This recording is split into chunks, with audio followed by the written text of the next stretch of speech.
बिस्मिल्लाहिर्रहमानिर्रहीम, अस्सलाम वालेकुम। कैसे हैं सब लोग। मैं डॉक्टर नसरीन मंसूर जी मैं एक नई वीडियो के साथ हाजिर हूं। सबसे पहले जो मेरे चैनल मेडिकल इन्फोटेक पर न्यू है वो जल्दी से चैनल को सब्सक्राइब कर लें ताकि आने वाली नई वीडियो बआसानी आप तक पहुंच सके।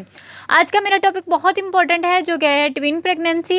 ट्विन प्रेगनेंसी कैसे मुमकिन है, प्रेगनेंसी के बाद किस तरह की एहतियाती तदाबीर करनी चाहिए, डिलीवरी कैसे की जाएगी, इसकी कॉम्प्लिकेशन से कैसे बचा जा सकता है। जी आज का टॉपिक बहुत इन्फॉर्मेटिव है जो कि जुड़वा बच्चों का हमल है। बहुत से लोगों में इसकी ख्वाहिश होती है कि जुड़वा बच्चे हों। एक्चुअली जस्ट 200 प्रेगनेंसी में से एक प्रेगनेंसी ऐसी होती है जिसमें ट्विन प्रेगनेंसी होती है।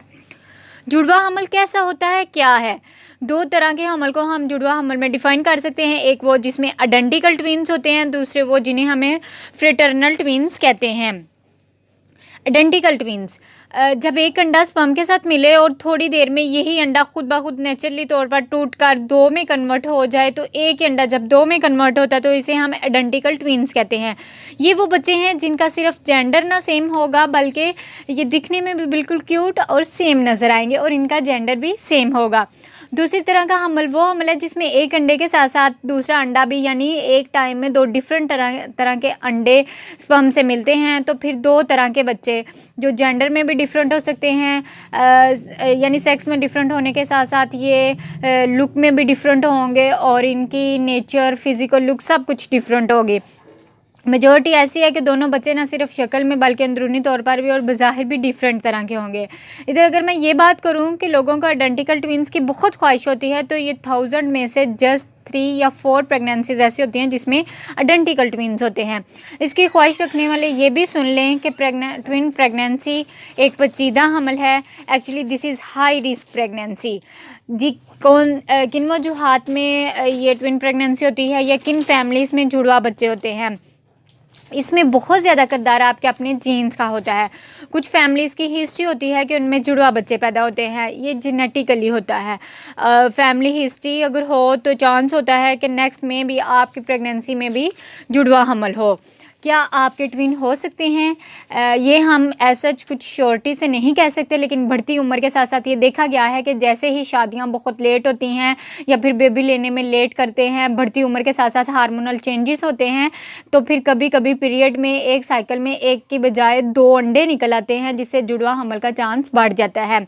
वज़न की ज़्यादती के साथ साथ भी हार्मोन इम्बैलेंस हो जाता है जिसकी वजह से जुड़वा बच्चों का चांस बढ़ जाता है। मैं बता रही हूँ कि ये रिस्क है, इसका मतलब ये नहीं कि आप शादियां डिले करें, आप बेबी प्लान डिले करें या वज़न बढ़ाएं, हरगिज़ नहीं। इसके अलावा कुछ अद्वियात ऐसी हैं जिसमें हम नेचुरली तौर पर अंडा बना रहे होते हैं थ्रू मेडिसिन, तब ऐसा हो सकता है कि एक की बजाय 2 अंडे बन जाएं जिसकी वजह से ट्विन प्रेगनेंसी हो जाए। जिस तरह नंबर ऑफ़ प्रेगनेंसीज बढ़ता है, मतलब किसी औरत का 5वां, 6ठा या 7वां हमल है तो भी ट्विन प्रेगनेंसी का रिस्क हो सकता है। जितने बच्चों की पैदाइश बढ़ती है उतनी ही ट्विन प्रेगनेंसी का आइंदा होने का चांस बढ़ जाता है।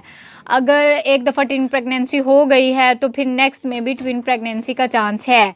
इन सब बातों को मद्देनज़र रखते हुए देखा गया है कि इन कंडीशन के लोगों में इंसिडेंस ऑफ ट्विन प्रेगनेंसी थोड़ा ज़्यादा है।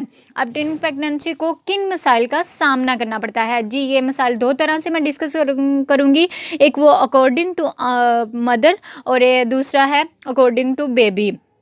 माँ के हवाले से अगर जुड़वा बच्चे हैं तो नॉर्मल हमल में उल्टी की शिकायत रहती है, लेकिन ट्विन प्रेगनेंसी में उल्टियों का मसला थोड़ा ज़्यादा होगा। हमल में ब्लड प्रेशर का मसला हो सकता है, हमल में शुगर होने का चांस हो सकता है, वक़्त से पहले दर्दें लगने का रिस्क हो सकता है, अनीमिया बढ़ सकता है। एट दी एंड कभी भी बच्चों को मद्देनज़र रखते हुए सी सेक्शन का रिस्क बढ़ जाता है। डिलीवरी के बाद औरत को खून पड़ने का चांस होता है। तो ट्विन प्रेगनेंसी में डिलीवरी जो होती है वो डॉक्टर की ज़ेरे निगरानी किसी बड़े हॉस्पिटल में होनी चाहिए ताकि हाई रिस्क से बचा जा सके।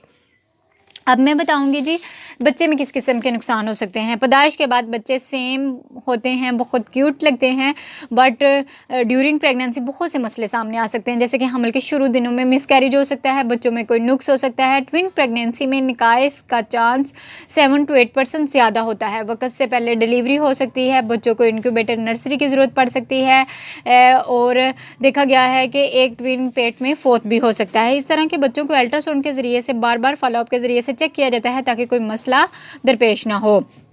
अब ट्विन प्रेगनेंसी में डिलीवरी कैसे करवाई जाए। अगर आपकी फर्स्ट प्रेगनेंसी है और है बिटवीन, तो देखना ये ज़रूरी होता है कि आपको कोई ब्लड प्रेशर, शुगर या किसी किस्म की कोई बीमारी तो नहीं है। अगर at the time of delivery बिल्कुल नॉर्मल है, HB बिल्कुल ठीक है, तो नॉर्मल डिलीवरी करवाई जा सकती है। ट्विन प्रेगनेंसी में चूँकि बच्चे थोड़े बड़े यानी पेट का वज़न ज़्यादा होता है, तो हम 9वें महीने के शुरू में ही इस नॉर्मल डिलीवरी करवा दी जाती है। नॉर्मल डिलीवरी बिल्कुल हो सकती है, बस बच्चे की पोजीशन को चेक करना होता है। बच्चे की साख्त को, पोजीशन को देखकर नॉर्मल डिलीवरी का ट्रायल दिया जा सकता है। अलबत्ता जिन औरतों में पहले से सी सेक्शन हुए होते हैं, अगर उनका बच्चा उल्टा है तो फिर इस केस में सी सेक्शन सेफ डिसीजन होता है। So I hope this video is informative for you. Remember me in your precious prayers. Allah Hafiz.